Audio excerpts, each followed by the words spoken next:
So digital tools. Okay. Let's talk about that. Okay, so let's think about some futures, some fun stuff. So digital twins. Yeah. Both of us, we know because we talk about this a lot. Because we're digital twins. Exactly.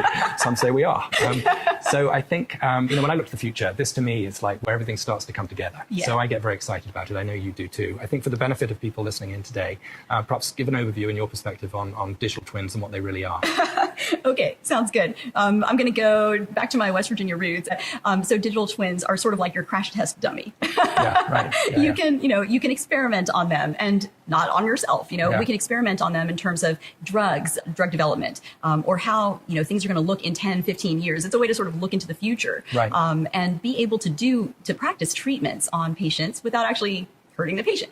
So a digital twin is a digital representation of who you are. That's, right. All of your demographics, your family history, your own patient history, and your own comorbid conditions, and then all the data that you have in your environment. So if you walk into the doctor's office, it's all your images and it's all your IOL calculations, it's also all of your diabetic numbers, right. or your blood pressure numbers, et cetera. And then that compiles a representation of who you are. Right. And now we can apply other things to it. So we can see how that glaucoma medication is going to change your glaucoma over time. God forbid, if someone has cancer, we can see if or how the cancer might metastasize over time. And we can track these types of things. We can fast forward and see how our treatments are affecting the patient down the line. And, we're joking about crash test dummies and things like that. But I mean, this is a very, very important concept in medicine. This is precision medicine. This is looking to the future. This is keeping our patients healthy and preventative care. Right. Yeah, very well described. Thank you so much. When I think about this, it's another area where, when we talk about something in the context of healthcare, it can sound like it's a major step forward.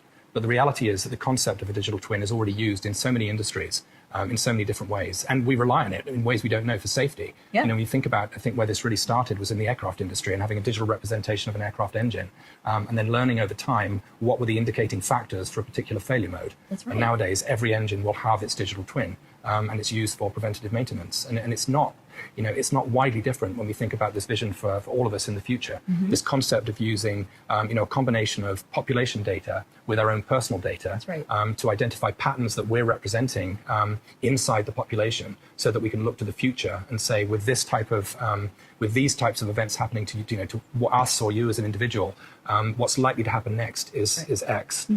This is not so out of reach. No, not at all. It's actually, you talked about things in the future, but this concept is already here and it's gaining momentum already. Now for genetic data into the mix. Right. Now exactly. the genetic possibility of having glaucoma or having keratoconus or something like that. And now fast forward and see how that develops over time.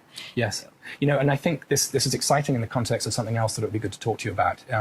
This idea of, we're thinking about an eye care ecosystem, but the reality is what we should be building in healthcare is a sort of an IoT type a medical environment. Ecosystem. Exactly. Yes, exactly. Yeah. Where all of these different pockets of information are connected together. That's right. And they all add value to the other. And I think, again, how, what an amazing environment we're in with ophthalmology. Right. Where we know that, the eye is a window to identification of so many different other conditions. Exactly. So, I think that's, it'd be very hard to do this if you didn't embed, again, artificial intelligence, the concept of a digital twin. But if we do it, it opens up all sorts of possibilities in terms of patient management. Absolutely, right. Not just for ophthalmology, but for everything. Right, right. Well, I appreciate that. And also, Ranya, I appreciate you being here. Again, thank you so much. And my pleasure. your advice, support is really appreciated. So thanks very much. Thank you.